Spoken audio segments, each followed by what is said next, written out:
When you're buying something new, you want to make sure it's worth your money. Here at Which, we put thousands of products to the test every single year and give you the results so you can make informed choices. So to ensure you're buying the right product for you, why not get yourself a Which Full Access annual subscription for half the usual price? Right now you can get 50% off the usual price for a Which Full Access subscription, which gives you access to all of our product reviews, as well as access to the Ask Which service, where you can chat to us online for personalised one-to-one buying advice on any product we've tested. Not only that, but you'll also be able to use the Which app, and you'll get the Which magazine delivered direct to your door every month. So, to get a Which Full Access annual subscription for just £49.50, just head to join.which.co.uk. That's join.which.co.uk for 50% off the usual price. Offer ends on the 31st of July.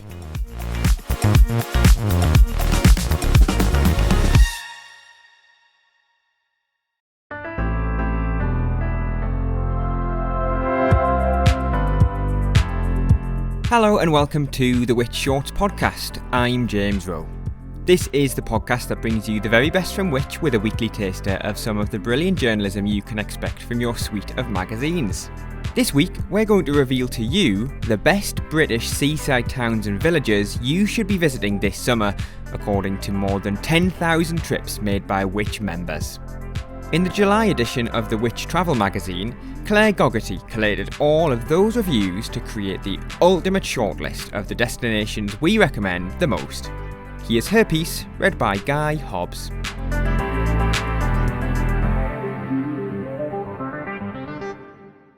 You can't beat the convenience of a UK seaside holiday. Simply pack up your car and head to the coast without the stress of airports or the expense of flights. No wonder their appeal shows no sign of diminishing among our readers. British weather is unpredictable, but the variety and beauty of what lies on our doorstep is a constant, as the results of this year's survey reveal. The best in England overall was Bamburgh in Northumberland, which scored 86% with Which readers. The unassuming village of Bamburgh remains your favourite seaside escape, but it's not the cluster of shops and restaurants that got the big scores, despite readers describing it as totally unspoilt. It's the epic surroundings that did it. Both beach and seafront were rated 5 stars. The vast landscape is a perennial crowd pleaser. The sandy, dune-fringed beach feels never-ending and never crowded, and the horizon limitless. A wild wind can whip in from the North Sea, but the head-clearing expansiveness more than compensates. The beach is appreciated by dog walkers, kite flyers revelling in the blustery conditions, and anyone who loves an uplifting walk. Picnickers, meanwhile, hunker down in the dunes in the summer, enjoying the peace and quiet. Another 5-star rating. Overlooking it all, and rising from the village, is Bamburgh Castle, one of the most impressive and most photographed landmarks on the UK coast. This imposing fortress, perched on a seam of igneous rock, has stood sentinel above the shoreline for more than 1,000 years. It was restored in 1894 by industrialist William Armstrong, which has left it looking majestic. It gets crowded in summer though, so arrive early to revel in its drama. Which readers ranked Portmeirion in Gwynedd the best in Wales, giving it a score of 83%. A visit to this coastal village is like slipping through a portal and being transported to a parallel universe. This unique place to visit, as one reader put it, is all down to one man, Clough William Ellis, who transformed a hollow on a sandy estuary into an architectural extravaganza. Between 1925 and 1975, he recreated his vision of the Italian villages he loved by building his version on the Welsh coast. Buildings range from an Italian campanile to weatherboarded houses, some of which are holiday accommodation, as is the luxury beachfront hotel.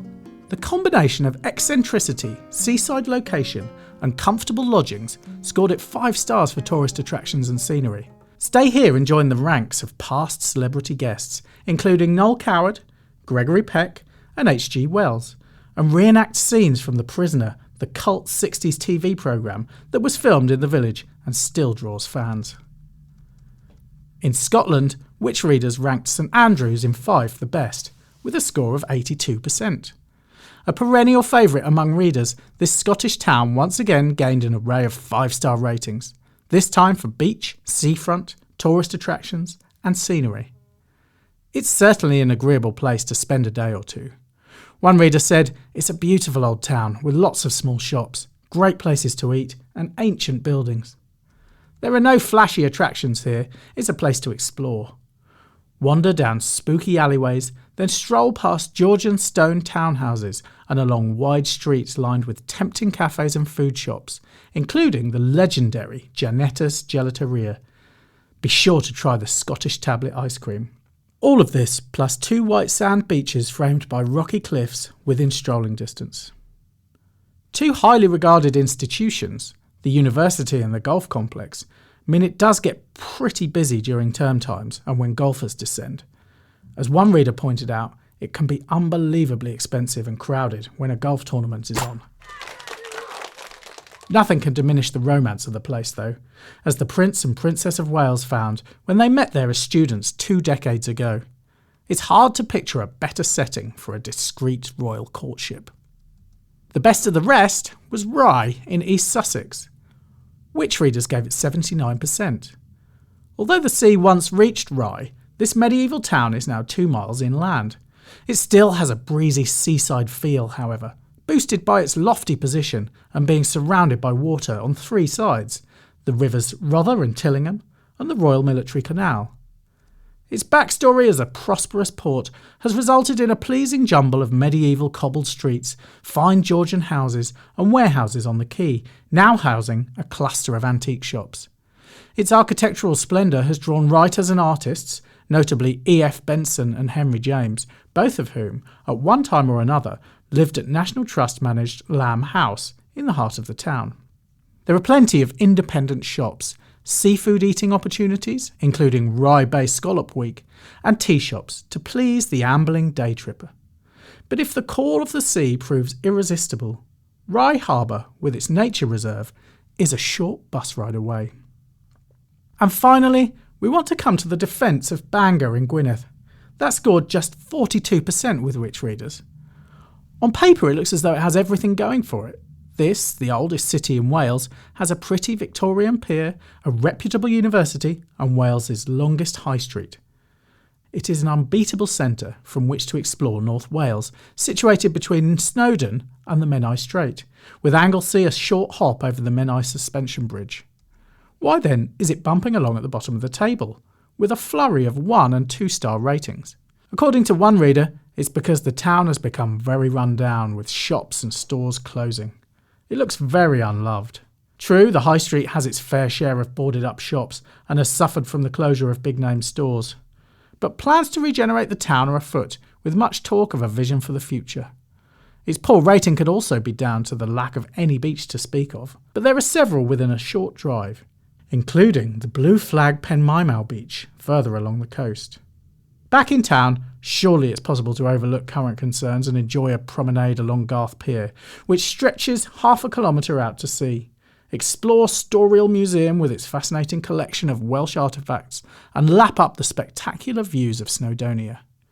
To read all the results, including a breakdown of hotel prices and ratings for tourist attractions, scenery and value for money for all of the towns in the survey, become a member of Which Travel by going to which.co.uk. Guy Hobbs was reading that piece by Claire Gogarty, originally published in Which Travel magazine's July edition. As Guy just mentioned, be sure to become a member of Which Travel to read all those results in full. You'll also get future editions of the magazine delivered direct to your door. I'll pop a link in the show notes for you to find out more. And why not get a taster of what the Which Money magazine has to offer by listening to Money Shorts on the Which Money podcast feed. Every fortnight, we handpick a brilliant piece from the Money magazine and bring it to life just like we do here on Which Shorts. Just search Which Money wherever you're listening. Don't forget you can find even more articles you'll find useful every day on everything from living more sustainably to making the most of your summer holiday by signing up to one of our many free email newsletters at which.co.uk/newsletters. And we'll be back next week for another episode of Which Shorts. Thanks for listening. Which Shorts was produced and edited by me, James Rowe, while the exec producer was Grace Farrell.